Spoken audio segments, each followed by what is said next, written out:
just to give you a bit of an intro about our guest, we have an incredible person on this evening, and I'm really excited to have this person on. They're actually Brighton based, so we're going back to our roots to meet the wonderful Joseph Harwood. And Joseph is a bit of a superstar. Joseph is somebody that has really changed the face of makeup artistry, if we can call it that. But they are an artist who is considered to have changed the face of makeup. Recently featured on Forbes for creative direction for a new vegan beauty brand with Jekka Black. Sorry, I'm dyslexic, so I'm going to get everything wrong. Under L'Oreal Innovations, which was featured in Vogue, Elle, BBC, and Marie Claire, to name a few. But they've also been consulting with a lot of brands as to how to make them more inclusive, and that is something that is incredibly important, especially when we talk about visibility, and representation of the trans. We're going to wait for this for the awkward silence that always happens when I invite people on. There we go. Joseph. Hi. How you doing? Very well. That intro made me blush. Did it? Well, I can't. I could go on because I've been looking at your bio and I'm like, what? You've done everything, anything, and everything, and a lot of the people that are involved in Beyond know you and know of you. So it's a pleasure to be able to actually interview you. And unfortunately, the person that loves what you do, one of our core Beyond representatives, doesn't have any Wi-Fi at the moment and is absolutely gutted that she can't interview. I know. But I'm equally just as honoured to be able to do this with you. So thank you so much for coming on tonight. Thank you so much for having me. I always joke, like, you know, in the Power Rangers, you get like the main team, you know, like the red, the pink, the yellow. I'm like the Green Ranger that everyone like forgets about, that's super cool, but not part of the main team. I don't know, man. I'd see you as the Red Power Ranger. I like that. I don't want to waft any more smoke up you. From what I've seen, wow. It's something that you don't really think a lot about, actually, when we think about because there's so many areas of inclusion that we need to focus on, but often we don't even think about, artists, makeup artistry, and what you do. And I'm not discrediting that. I'm just saying that, there's so many aspects of society that we need to be focusing on when we talk about inclusion, and you've been like literally forefronting that. So I think that there was a moment where I realised something needed to change, and it was after I saw an AGITPROP documentary called Light Girls. And I then watched Dark Girls, where it was about inclusion of dark-skinned people and dark-skin representation within the beauty industry. So when you go to a store and you see an aisle that says beauty, but no one like you is under that category, you subconsciously take that in. And it's something that's so, it's like kind of embedded, it's like hidden in plain sight. And what I wanted to do, because I went to school presenting as female, and I've only started to play with my masculine side in the last 3-4 years now, which is still, I find, really hard and really new. But I was a model when I started at 15, and people thought I was a cisgender woman. And I became conscious because I could do the job, but no one would allow me to. So from school age, I was forcing myself to push through things. And I always find it fascinating because I never wanted to be a makeup artist, and I don't ever consider myself to be a makeup artist. I wouldn't do someone's makeup. I just create things all the time, and I wanted to merge what I could do with helping other people, I guess you would say. So I started with makeup, but I do everything now. And I love that. So many of us that are, let's say, gender diverse without necessarily a specific identity, because I think that from what I've been reading from you, your identity is very fluid. Am I right in saying that? And then I think that I was having a conversation with a few older queens, because in the last year I built a new platform called AGITPROP, which is my website. I'm interviewing a lot of like queens that have generationally gone through the AIDS epidemic of the like 70s, 80s, 90s, that kind of era of queens. And I was always like, I was aware that a lot of people, they find it difficult to accept new labels, older generational LGBT people. And I thought, what is that about? Because I don't really get the labels myself. And I thought, well, for me, it's because I really understand where people are coming from. I can read energy. So if someone's saying something in a funny way, I can pick up on that. So I don't mind what you call me as long as you're smiling when you say it. But I think when it comes to like biological things, I have 2 extra chromosomes, so I'm not actually just this naturally flamboyant. It happened through like craziness, really. Yeah. But that, and I think that's what's beautiful, and that's what I see of a lot of people that are gender diverse or whatever label that we want to assign them. It's the ability to be able to express yourself physically and express yourself in all different ways. And I feel like once you grasp that concept, that is when you're truly able to be who you are. And I feel like within your art, from what I've seen, that's something that you help create in other people. But not just that, you help brands identify that as well. And your credentials are absolutely amazing. So it's like it feels so encouraging that there's someone out there that's doing that. It wasn't always as fancy as it looks now, because when I started, it was just the timing of it. I was just a young kid on the internet trying to do credible work and get paid like everyone else was. I started from a 1-bedroom basement flat in Brighton. I had no ambition to do social media. I thought it was going to stop me from being able to create properly. So I started to find niches where there wasn't trans representation. There wasn't people doing things like Candy Darling, who's a famous Andy Warhol superstar who's trans. There wasn't people doing that sort of thing, or a Grace Jones or a David Bowie makeup tutorial. So when I did things, it was like the first time YouTube had that content.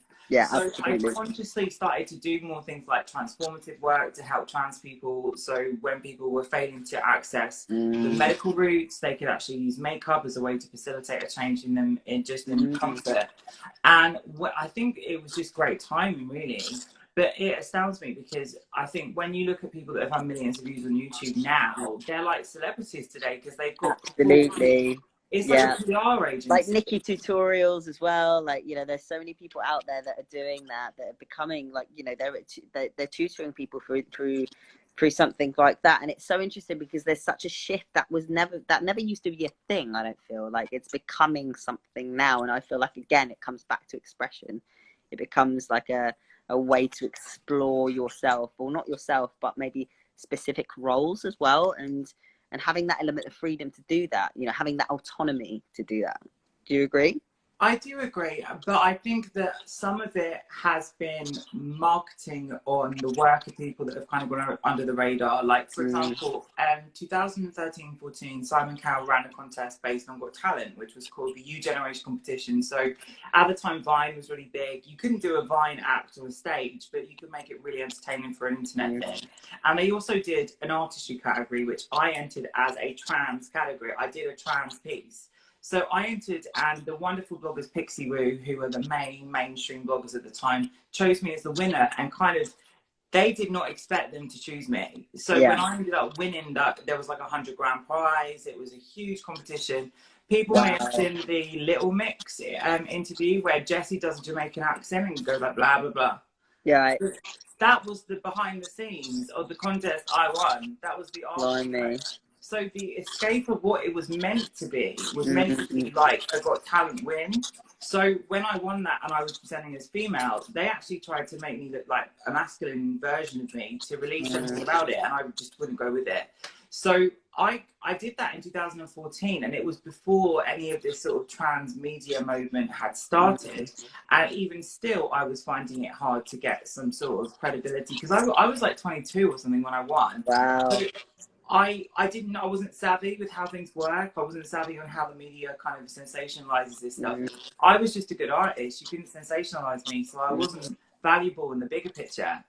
So it's good now that I think someone like Nikki has gone stealth, because she went under the radar and got past all of that obstacles, and now is a representation. She's the biggest beauty blogger in the world. So hats off to her. And I used to speak to her before everything blew up on YouTube. Really? So YouTube was a very small place at the start. It was a very niche sort of area where the kind of outcasted groups. But it's interesting, and I think people are trying to find roles. Like, I always think that there's a position for an activist, but there's not much position for a trans artist. Yes. I agree. And the thing that is really sort of like And it's a good thing, but it's also a really draining thing that every actor, every musician, every creative, every person that I've spoken to who's somehow doing something in the public eye has to have the activist extension to what they do. And it's like, wouldn't it be wonderful if we lived in a world where we didn't have to fight for our rights or have to fight for inclusion, and actually we could just be accepted as a creative just like everybody else, yet somehow the niche we have for being trans or gender non-conforming somehow propels us into the industry because it's on trend. It is on trend. It like taps into the herd mindset of understanding what a trans person is. A trans person, someone that goes on this morning telly and argues with Piers Morgan. Well, my story is not that. I've been in I came from a 1-bedroom basement flat, not a mansion. I don't need to talk about arguing with some reporter on TV. Like, that's not the reality of what trans people can accomplish. People can actually go out there and become something and do something amazing with their life.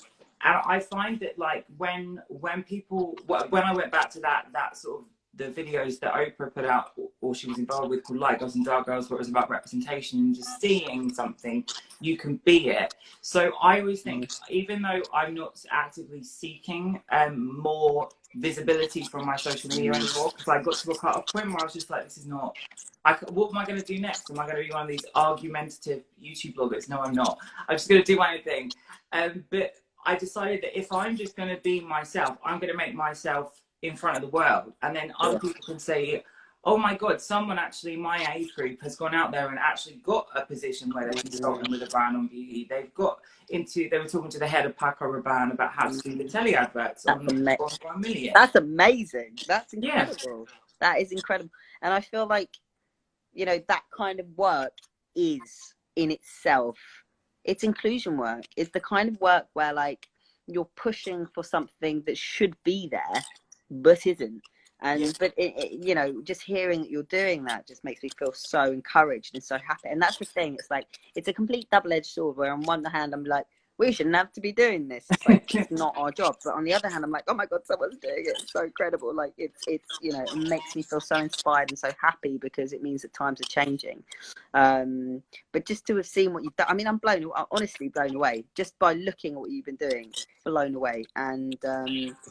And it's interesting, your transition from being a model to doing that. And how did that happen exactly? What was the transition that took? Well, I never expected to be considered pretty at all, because it was not in my mindset. I was always pushed ahead of my year at school. So I wasn't with my student group. I was in a separate room most of the time doing advanced work. So I was already disassociated. I was, on top of that, I just didn't fit in with people in the same way because of who I am and what I am. I looked androgynous. People couldn't distinguish what gender I was, which I was fine with. But best way to be, trust me. it can be, but when you're 13 and you don't know what's going on, there's no resource to find or examples to see. At the time, there wasn't phones like this, so I couldn't just check on Instagram. But it just came out of nowhere. I was on MySpace. People were talking to me all the time about modelling, and I was like, how is this even possible?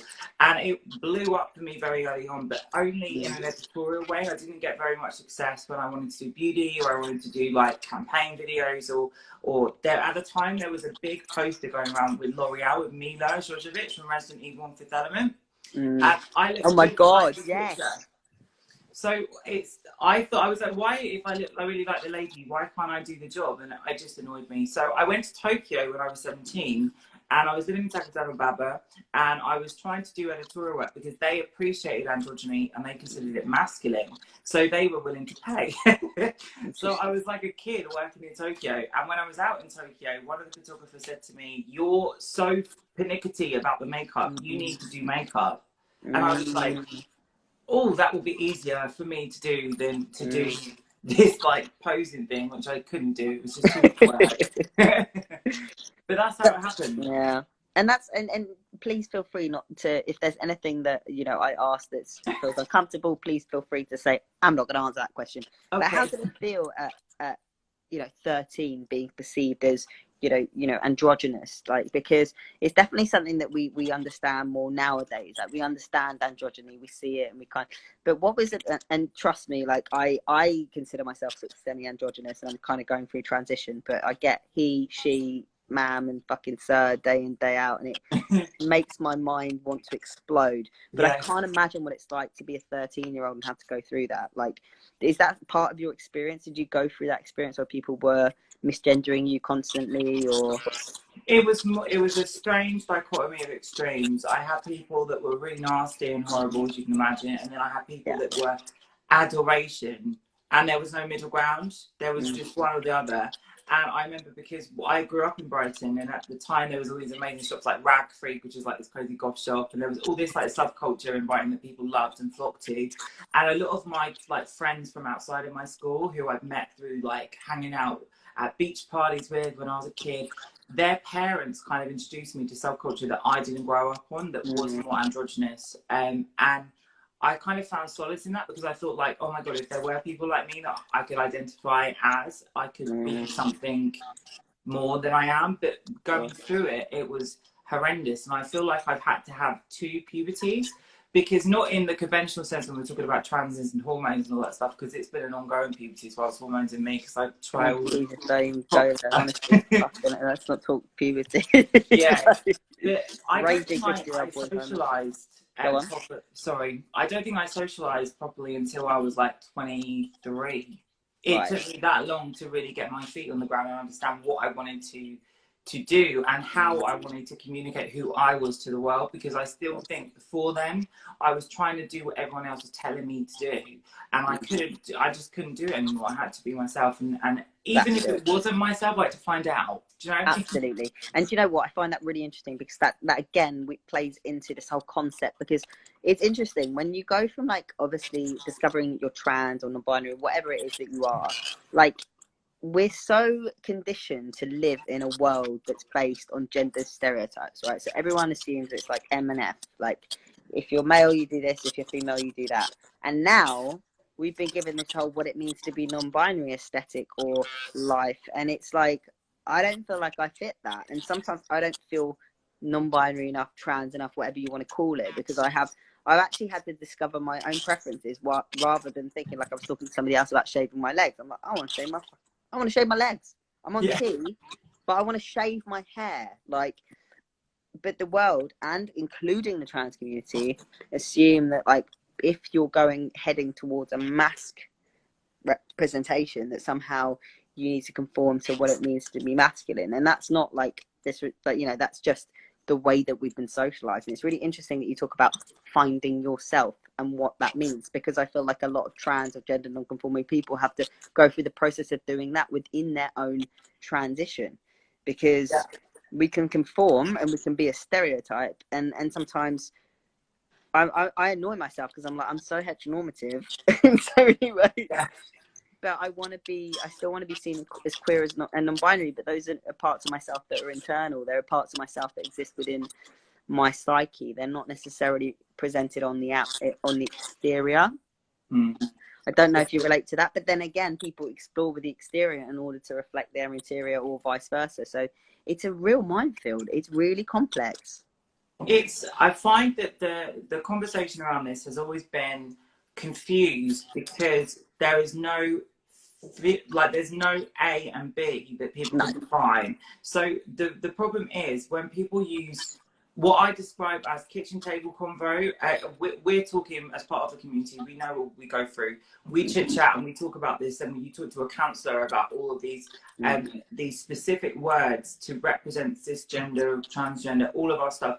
And we've presented that to the mainstream, who find it relatable and position themselves in a box that they actually biologically are not the same as. And I don't think that trans is not a specific thing. It's an umbrella term for so much. It's an umbrella term, and actually we're all trans, and that's something that in my head I'm like, gender is a massive umbrella, and like we all fall somewhere different. And if you really look and understand diversity, and you talk about A and B, none of us are A and B. We're not A and B, and like all of us are completely and utterly diverse in the way that we are physically, biologically, emotionally. Therefore, why is it such an alien concept for us to understand that perhaps we're not going to fit into gender boxes?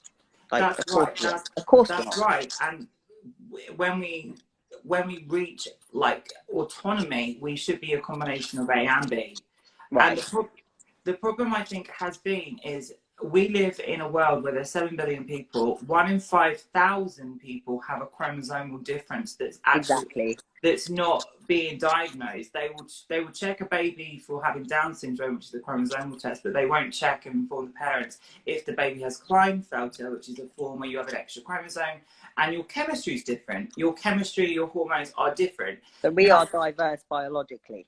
Absolutely. Well, this is something that's not imposed on people. It happens without exterior imposition. That's something that just is part of our genetics. Now, what the problem is no one goes on TV and talks about this, and the information's, like I would say, the zone of information about this subject gets so wishy-washy because people who express themselves and almost are like a feminist, or that they are politically against gender stereotypes, which I hope we all should grow into and be, they are identifying the same experience as someone that's been through a chemical and a hormonal change.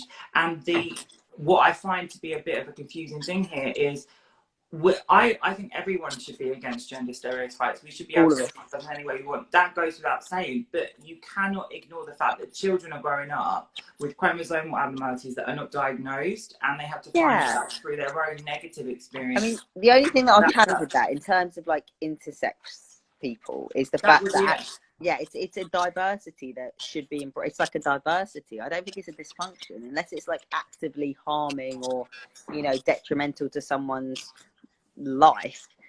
Actually, it's just another, it's like being trans. It's just another string to your bow. It's just I agree. I didn't mean to phrase it in the way, like I had really bad acne, but when I got treatment for my acne, it smoothed my skin out more than I'd ever have naturally. So I actually quite like having acne. I didn't mean it as like a negative. No, of course. Because I am that. But if you don't tell people that they're growing up like this, and then there's this sort of blueprint in the media that says we're treating transgender children, we're giving children hormones, which is just nonsense and bollocks anyway. I think people now need to say there is a reason why people are trans. We are biological machines. Things going on inside these machines that are different to you. Not bad, not good, just different. And if that person needs to get a different treatment to you, or they want to express themselves to represent how their body's actually growing, because I grew breast tissue without hormones. Like, it didn't happen just because I took a tablet. It actually happened on its own. But and that's it. And I know people and that's another thing that we hear little about, like especially when it comes to intersex folk. Like there are people whose bodies transition naturally. They just change. So they go from being born whatever sex they're assumed to be, to getting to puberty, and then transitioning to the opposite sex. So then but people that are perfectly happy with this change and embracing of it and confident of it. And it's like, surely that's the answer. Surely the answer is that we embrace our diversity, just like we do our gender, biology, our aesthetic, race, whatever it is. Surely that's it. Rather than trying to categorize people, normalize people, and operate people against their will, we should just be allowing and saying, do you know what, you are perfect however you are. And it's ironic saying that for me, because I was born in a body where I'm like, this isn't comfortable, and actually putting testosterone into my body actually made me the person who I felt I should be. So it's weird to say that, but it's still the same thing. I feel like it still relates. I don't know. What do you think? No, all of this it goes together perfectly, because there's so much that we have the ability to test in our brains, in our chemistry, in every aspect of what we are, that just to kind of is to give information to ourselves, to make informed choices. It's not to define us as different. It's just to give us information. And that comes back to autonomy. And autonomy is about having the consent to not be operated on as a child, as an intersex child, but also having the autonomy to decide as a transgender person to become or affirm your gender through the process of transition, or whatever you want to call it. So it's so complex, and it's actually quite mind-blowing trying to figure it out. Like, it is. I just think that the end goal for everyone should be that we treat you on the content of your character and how you are. It's all the other stuff is just like decor for the individual you are. Like, I think that everyone should be able to express themselves and understand that we are all different, but we are also all the same. Yeah. So, And hey, I was just going to say, in terms of visibility, maybe you should do that program. Make oh, the production. I've been asked to go on telly so many times since I won that silly contest, and I've been so fearful because I just didn't think that people would be able to understand that you can just be yourself and still like get more things. I thought people would try and make me fight with people, or I'd have to do like sensationalistic things, and there's stuff that I'm working on, but I kind of want to do like a Trojan horse with all my work. Do you know what I mean? Like, because get in there, infiltrate, and take over. I have this conversation with like every person I have on here. Get in there, take over. Yeah. I want to do different things, but the end goal's going to happen. But how I get there will be it'll be a mystery. No, absolutely, but it'd be really interesting because as well, like I know there's that fear that maybe a production company will come and take over. But I've had so many conversations with trans actors and producers and execs, and it's like, we all need to get together and do the thing. Like, not rely on the cis heteronormative system to be able to create it for us, but actually go out there and do it ourselves and be able to create the narrative, you know? So true. When I met my partners over 3 years ago now, we discussed doing a business together that would be like a sort of like an LGBT hub that I could facilitate or assist with. Like, what I thought I would be able to help with is all the digital and social media work, because I can do that for other people. But as things have grown in the last couple of years, I've been really interested to sort of build almost like a production company from this, so I could facilitate things that I can't do, like where it be like acting or whatnot, but I could help like do something involved with it. Just because I always think, like, why do we not have like a UK think tank? Like, I really appreciate what the organisations do, like the charities, they're amazing. There's so many good charities like Mermaid. But they're always cis-led. Yes, they're always someone other than the people they're talking about, which is lovely, but I don't think that people really understand what, like, oh my God, so many times I've been in meetings with people where I thought they were fully understanding what transgender person that people go through, and I've been floored by the ignorance that pops up. Funny you should say that. We've recently had a situation with a certain Pride event that will remain nameless, but and it's like, you cannot, from your perspective or from an uneducated perspective, create a concept that you know nothing about, but then you were also conditioned from your whole history of not having gone through that, and yet create something that of course would have fallen apart. Like, it's an, you know, and I think it's time for people like you and I, and people like, you know, within the trans and gender non-conforming community, to come together and actually be the creatives of the change, be the creators and the people, the forefront, that kind of thing. Like, it's time. You're right. I think that we definitely have to keep in touch after this, by the way. Oh, we will, because we're going to do shit together. We'll get some gin after lockdown's over. Oh my God, I can't. You're in Brighton, aren't you? Yeah, my partner's in France. We have a renovation going on in there, so he's stuck there because they went into lockdown the week before we did UK. So I was like, okay, just stay there. We're not even seeing each other, which I'm really sad about. So yeah, I can't wait for this to get through this and be back to normal. I think there's a BBC Three documentary in this. I'm just saying, directed by you. I will. Executive directed by you. Let me tell you some tea. I actually was asked to submit a treatment to BBC Three, who ran away with it and did it without me. Are you joking? So this screws you over. Okay, so screw BBC Three. No offense, BBC Three. That's outrageous. They did. They didn't go with the plan. I wanted to do. There was this really bizarre idea. I'll tell you a little bit. But I wanted there to be. This is going to sound really bizarre, but there was some mindset in it. I wanted a straight man to go around interviewing gay people, and all different stories from different walks of life, different age groups, etc. And then in the final episode, you find out the straight man with the couple and the child is HIV positive. Right. I thought it would mindfuck people about the idea that there's a stigma, because at the time they were still gay men and people that were trans couldn't give blood. So I thought if there could be some sort of sneaky way of me to flip the script on people, but it didn't come together, and I don't think they wanted to do that. They just did a gay TV show on BBC Three. But anyway.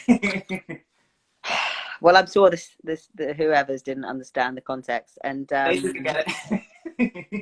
But it's our time to rise. I really feel like that. Like the more I talk to people, because I mean, on Beyond, we've had the lineup's been beyond anything that we could ever have imagined. But the conversations we've been having from the people all over the world and also the sense of solidarity and love and support for one another has also been really special. That we're all saying the same thing. We're all saying it's time for us to create that platform, that to stop relying on the reputable media companies that have obviously always kind of put out these, you know, sort of diverse and inclusive shows, but then don't really know what they're talking about, and actually get together and do it together. And I really think that unity, I really think that us coming together could really create more than we, you know, rather than going out on our own and trying to rely on those institutions and those whatevers, do it ourselves.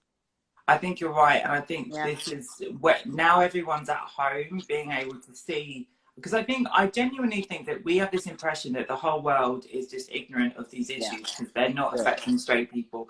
But at the end of the day, all the straight people that have been working all day in these jobs that we can't get into are now at home, realising that the shit that's on TV is actually bad. And I think people are the mindset changing. People are becoming aware. Yeah, I feel like me and you are absolutely going to stay in touch, if that's okay with you. I'm just saying. I'd love to. Because I'm so inspired, and like something that I want to do. I'm old, but you know, and at the moment drinking a lot and looking like shit. But I was like, I want to break the bloody modelling industry. I want to become the other non-binary bloody model that doesn't, you know, do you know what I mean? Like, there's so few of us. Like, where can we go? What industry can we infiltrate? Where can we go? Where can we start paving the way? How can we do it? Where can we create the platform? Like, there's just so much to be done. Yes, you know? Well, I have to plug my website because this is where I was at the beginning as well. I've always had this ambition to build a publication online because I thought that the only LGBT-driven publication to talk about nothing but men in Speedos and the extreme news headlines that relate to our community. There's not just who's the best LGBT cook, who's the best LGBT voice actor, who, like, do you know what I mean?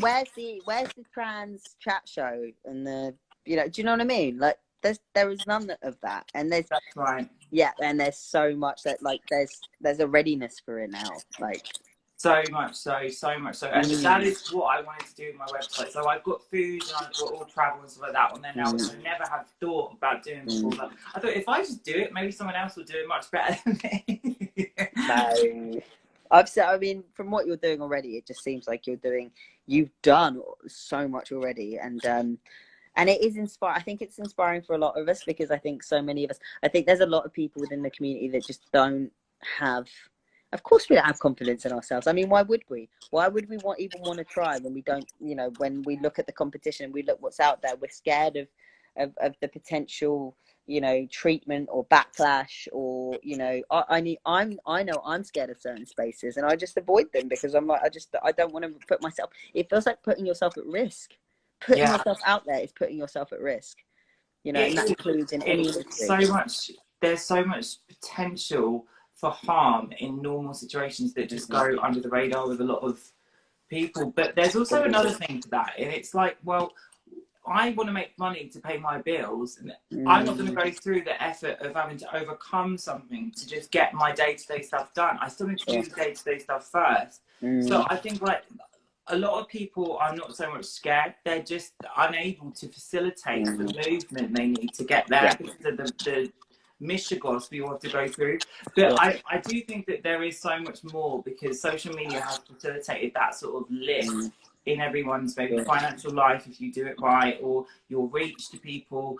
And I think we're now starting to be aware that even social media has algorithms that put us together in a sensation box. And I think that there can be a way, if there was a social media, there's one called Minds, I think, that's anti kind of like the other algorithm ones. But if there was a way that we could come up with a social media that's just an amazing non-algorithm that doesn't do things, that would be a sneaky tactic, I think, to get through things. But that's a bit beyond me at the moment. I know, and it's incredible. Like, we talk about these ideas, these potential ideas. It's like, you know, there's just so much, and it's where to start, isn't it? Yes. Where do we start? I'm sorry about this lighting, by the way. The sun's setting, and I know. I want to pull. I feel like it'd be the same here as well. I've shut the curtains, but I feel like the light's atrocious. At least there's sunlight, though. Hey, in all this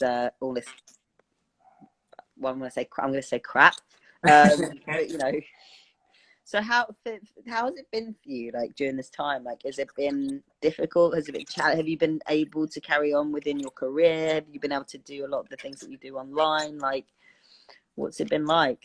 I'm very lucky with one bit of my job because I decided that I wasn't going to pursue more work online in the blogging sense or the influencer sense, because I stopped before the word influencer really became a thing. But I work with YouTube behind the scenes. I'm a product manager with them, and I actually consult with them about how to make things a little bit more like, no, it's not so much how to make LGBT people become more seen, but it's more so like if they have a new product that they're building into YouTube. Sure. I get my feedback on it at the moment, which I've been able to do during this time. I really enjoy doing that bit. But I was meant to be travelling. It was my birthday a week ago. Happy birthday! Thank you. I sadly couldn't see my partner because he is at the French house. He's holding down the fort, literally, because it was crazy because there's several properties that are being transformed, and we were meant to be moving into the second property to put all my stuff there because I had all my stuff in storage. So I had to move. I arranged to move all my stuff outside of storage in May. I had to get it out by May, or I'd have to pay like £900 or something stupid for it. So I was like, okay, I'm gonna have to fight away to get this stuff out. So I was in complete bedlam over my birthday, getting all these crazy furniture out of storage. So that was one thing that was not so good. Everything else, I've been cooking. My beautiful nieces too. I'm in my family home at the moment, so I'm so happy to be with her. And it's just that side of it I love. I love being around my family. I love cooking. I love just doing normal stuff, which is needed sometimes. I think you give yourself that mental space where you can breathe, which I love. But I am annoyed that I can't do all the fun stuff I normally get up to at work. How about you? I can imagine. Oh God, it's awful. This whole situation is horrendous. But no, I think, you know, and I know that so many people are in similar situations, and I'm actually quite lucky in lots of ways. Like, I know, and that's the thing, when you talk to each and every individual person, they've all got a story, the kind of story to tell and a situation to tell, and it's like, well, that's awful, and then that's terrible, and these people have lost family members, and these people are, you know, and actually it's starting to work out for me a bit more. You know, I was able to apply for my self-employment package because it's like three months without money. Like, it was just, you know, beyond, I didn't even have savings. And also I lost a home, but I've had a lot of friends rally round to sort me out, and that's it's really shown me the power of friendship, love, unconditional love, support. And that's something that I don't think I saw much of before, because I used to center myself around people that I don't. It's interesting, isn't it? It's interesting how we get so much of a reflection of life throughout situations like this, throughout, like, you know, drastic circumstances where all of a sudden we have to adapt. But not just that, we've learned so much about not just ourselves but other people and the situations we've been in. And that's, for me, it's been one big eye opener. But I feel very much it's going to be like a new beginning, and I think that's the case for a lot of people. But yeah, it's bloody annoying. Yeah. Well, firstly, I'm sorry to hear you lost your home in a circumstance. Well, I was given a home. I was given a space, a friend's space, and supported. And I had friends come round when I was like at my deepest and darkest. And my mum's getting me. I'm getting repatriated or whatever the fuck to Italy because I'm half Italian. And I'm Italian. My grandma's Italian. I'm half Italian. Oh, you're a quarter Italian then? Yeah. It's where all the fashion stuff comes from. Fabulous. Yes.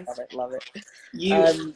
It's true though, when you go through circumstances that everyone is in the same shit, you see people, either it brings out the best or the worst of people, and it almost gives you an X-ray vision into who you want in your life going forward.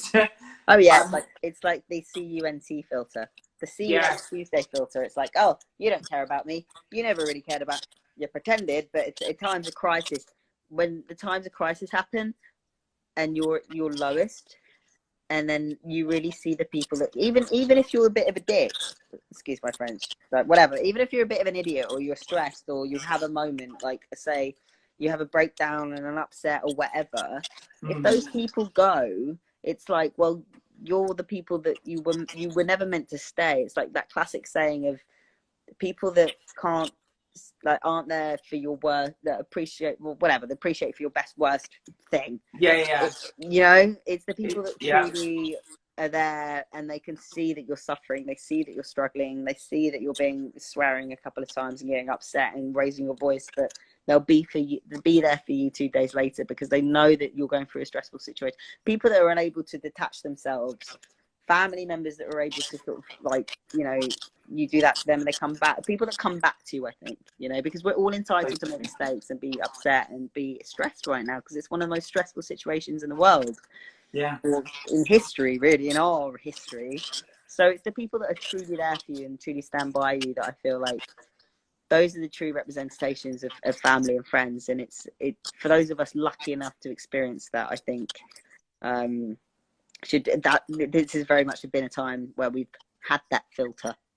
Very much so. I think not many people that follow my YouTube know the timeline of things, but I went through a really crazy situation in 2016 where I was assaulted in London, and I was hospitalised as a result, and I injured my eye. And obviously, when you do makeup and you film, I couldn't facilitate filming anything further, so I went through this crazy period of my life going into 2017 where I had this incredible home. It was like a gilded cage, really, because I couldn't work, I couldn't see properly, I was going to hospital all the time.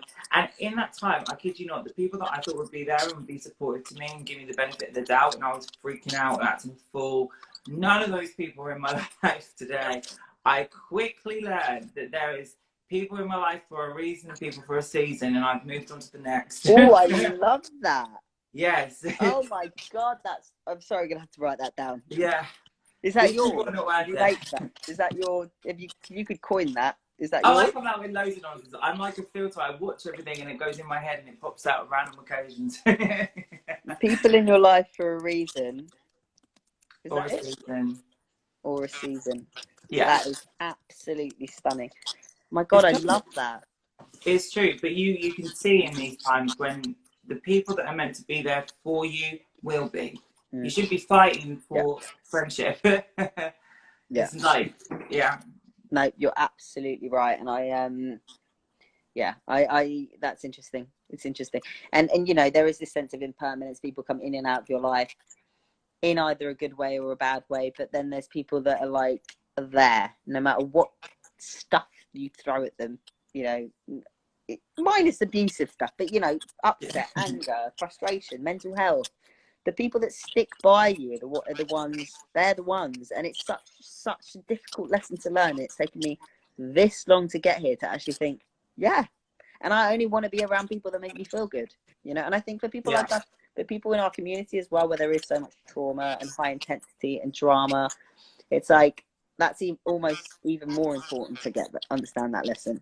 Yeah, and I think self practices, like during this time, I really have been focusing on working out, which I never do. Just doing things like yoga and Pilates in my home, because I think that I forget that you need to keep yourself sort of in balance. And I think that you don't get taught, like, if you do this, you will feel better. You get taught you will look better. And I actually needed to feel better at certain times, but I didn't have any examples of how to fix things. So I would go out and party, I would go out with my friends and drink too much. And for me, I just didn't have any way of fixing things for myself. So I've actually had to do physio, which is really not pleasant because I hate physio, but I've been kind of combining physio with working out, and my mental clarity has gone skyrocketing throughout this situation. I thought it would do the opposite. I thought I would get more freaked out during this, but I really have gone much more stable, much more productive. And it's weird, and I've heard a lot of that, and I started off like that. I've had people sort of dip in and out of it. I've had people maintain that, and it's like, you know, as much as like obviously people's health is being affected, our family dynamics are being affected, relationships are being affected, that it really does boil down to, you know, when you find yourself in a position like this where things are hard, what are you going to do about it? Because we can, and many of us have and are going down a spiral of either self-destruction or you know, but there comes a point where it's like, when we're going down that's where we're going, but there are ways and there are strategies and there are tools that we can use to slowly, and it's not going to be easy. I mean, this situation is completely unnatural. Yeah. But there are ways that will take some of that relief off, where we're not completely going down a complete spiral. And there's people around us to help us, to support us to do that. And you know what people say, yeah, but like not everybody has good friends. I tell you what, use the internet, come on the Beyond channel and make those friends, because actually they are out there. Yeah. Like, people will care and do care about you, like even if we don't even know each other, you know. Well, you have to start off liking yourself. I think you have to figure out a way of, how do I do something for me that I actually enjoy. And I used to watch these things like we said on Ricky Lake, and like all these like I used to love Ricky Lake. I used to love Ricky Lake too. Don't get me wrong, I liked it. But I used to remember, like, they used to say things like that, and I'd be like, what the hell are you talking about? Like, you used to love yourself, or you love everyone else. But you have to find things that you can do on your own, and you have to deal with your own company in a way that you could then invite someone else to join you. You shouldn't have to wait for someone to ask you to join them. Oh, do it the other way around. Yeah, absolutely. I've been focusing on things that I actually really like, and people assume that because I'm a makeup artist and I do all this artistic stuff, all I'm going to care about is RuPaul's Drag Race, which is cute, but I actually prefer other things. And I like to talk to people about my interests and doing my own interests, and not going with the flow that will get me more seen or get me more work. Has actually been so much more beneficial for me as an individual. And it was because I just found something that I liked to do. Like, I love to cook, and I really didn't think I was going to do very well with it, because I cook vegan. I didn't think like people like vegan, but I'm doing a live cook along with Veganuary, so they just like my stuff enough to let me do it. And I'm like, how did this even happen? How did this even happen? It happens because I really did something different. I was brave and I did it, but I was nervous. I was freaking out about doing something new, but I got there in the end. Yeah, absolutely. And it's so interesting that you say that as well, because it's like you're talking about staying true to yourself, aren't you? You're not saying. And, you know, there is an element of having to play the game in order to get to where you want to be. But there's also an element of being authentic. Yeah. Because authenticity is going to bring so much more to a person's self than selling out and just trying to be the next person competing in a field of, you know, because there's millions of people trying to do that. And actually, when you discover your authentic self, just like you have, or are working towards, or I can't speak about you. But, yeah, exactly. But you have discovered an avenue that is actually quite unique. Yeah. And supportive of other people. So actually, just by doing that and not becoming part of the rat race, all of a sudden you've been doing all this amazing stuff. Funny how that works. It's true. It's true. Isn't that amazing? And it's oh god, it's been such a pleasure to start. I just want to get. I'm going to ask people to ask questions, because I feel like I am dominating your time right now, and I know that there are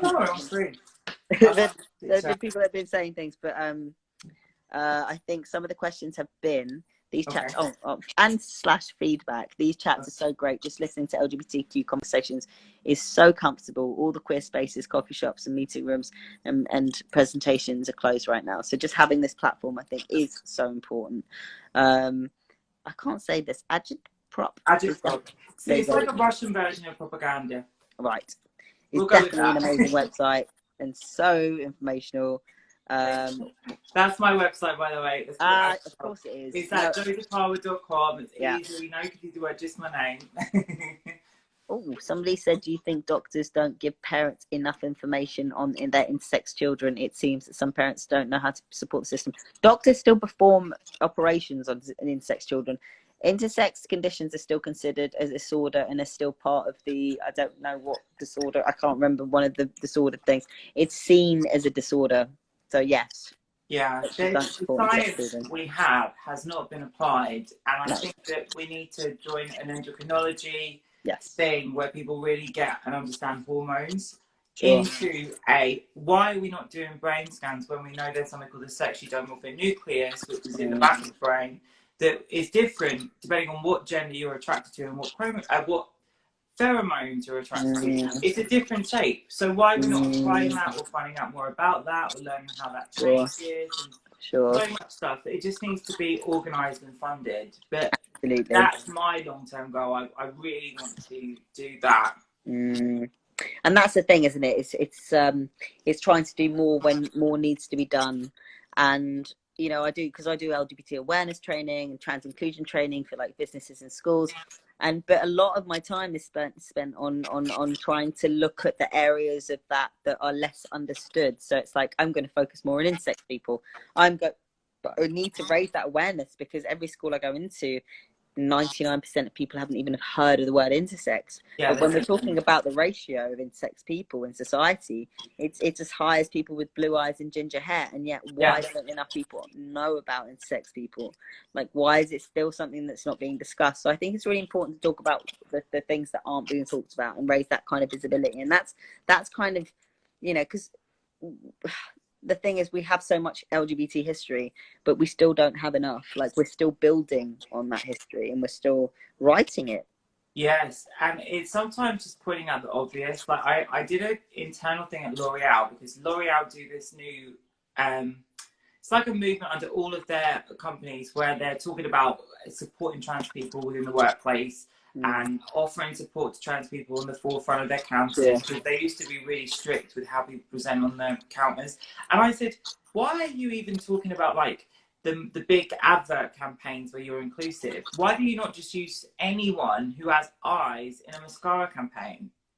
I mean, like, I was like, why is this, like, why do you have to be inclusive for a mascara campaign? Why can you not just be inclusive? Like, you don't have to think about it. Some of this stuff is just pointing out the obvious. Like, I couldn't believe, because often when you see a mascara advert, it's just someone's eye. You don't know what, like, that, who is this eye? As long as the eye sells the product, it could be a sheep, for God's sake. Just think about things in more of an open way. What is the product we've got to do?